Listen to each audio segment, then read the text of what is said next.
Hello,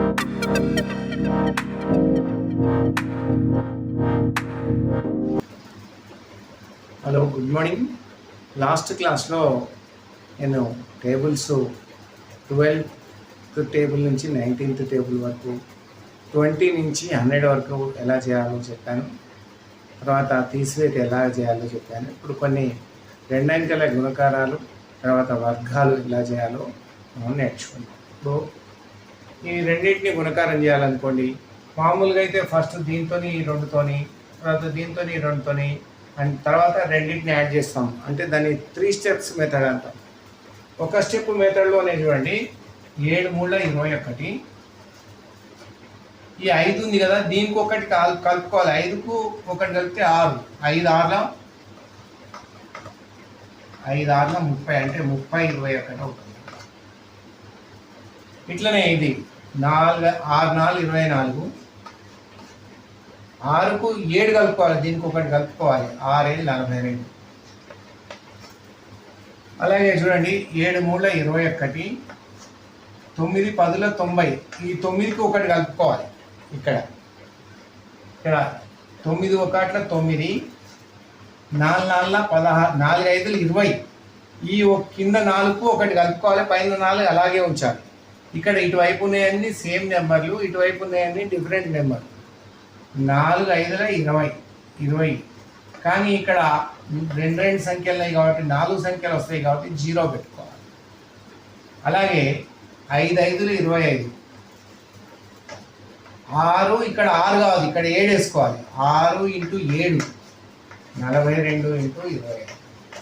ఈ విధంగా పిల్లలకు ఈజీగా మనము చాలా ఈజీ మెథడ్తోని మనం లెక్కలు చెప్పొచ్చు. అదేవిధంగా కొన్ని ఇంకొక లెక్క చేస్తాను చూడండి.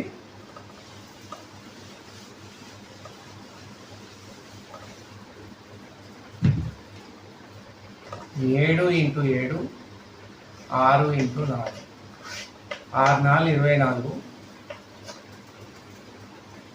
7 ఇక్కడ 9 అవుతుంది. 7 × 9, 7 9 7 7 49, 7 6 40, 7 7 40, 7 8 56, 7 9 63. ఈ విధంగా మనం చేస్తే మనకు ఇట్లా వస్తుంది. మనం చేసుకోవచ్చు, చూసుకోవచ్చు. మనకు రెండంకెల సంఖ్యల గుణకారాలు ఈ విధంగా ఇటు సేమ్ ఉండి ఇటు డిఫరెంట్గా ఉన్నప్పుడు మనం ఈ విధంగా చేసుకుంటాం.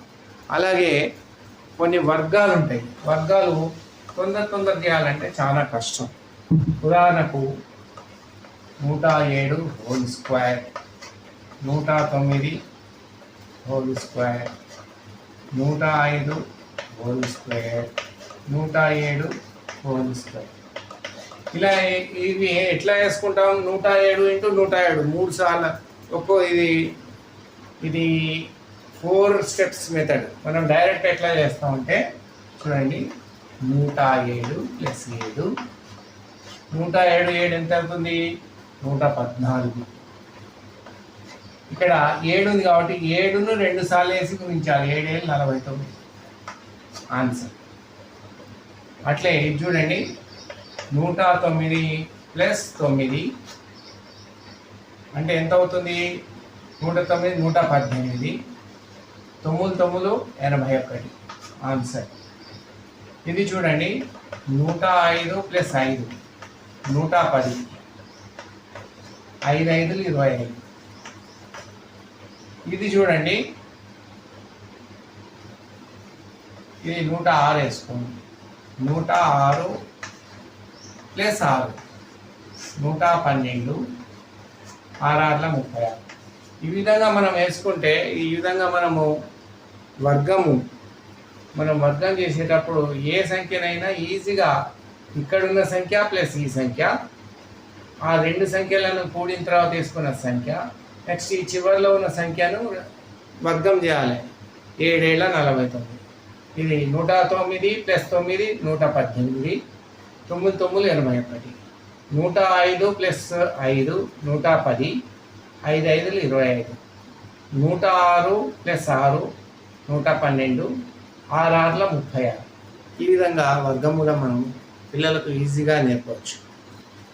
ఇట్లా మనము ప్రతి లెక్కను వివరంగా విద్యార్థులకు నేర్పించి వాళ్లకు ఈజీ మెథడ్లో కనుక చెప్పేది ఉంటే పిల్లలు గణితాన్ని ఆసక్తిగా వింటారు. ముందు ముందు ఎంత పెద్ద లెక్కలు వచ్చినా కూడా ఈజీగా చేయగలుగుతారు. ఇదే కాకుండా గణితం అనేది ఫిజిక్స్, కెమిస్ట్రీలో కూడా చాలా ఇంపార్టెంట్. గణితం is father of all subjects.